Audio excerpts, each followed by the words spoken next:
Hi all, how are you? Well, I just wanted to share you real quick a project that I've have been working on.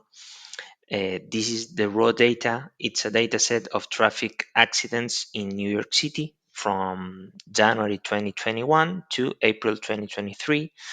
I created a line chart collisions by year where we can see some seasonality on the tendency of the lines. We can see that the collisions increase on April, May, and June, I mean the summertime. Then I created a heat map using a pivot table where we can see that the main place where the accidents happens are in the hours from 14 to 18 on the Fridays, on the rush hour before the weekend starts.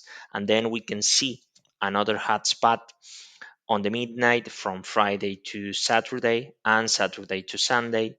We can guess that this is when people goes out and maybe drinks, and then happens more accidents.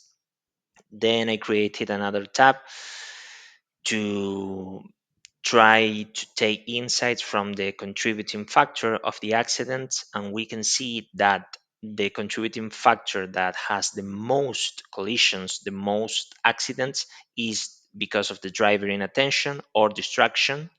But the more dangerous contributing factor, dangerous means that there was somebody injured or killed in the process, are the failure to yield right of way and the traffic control disregarded.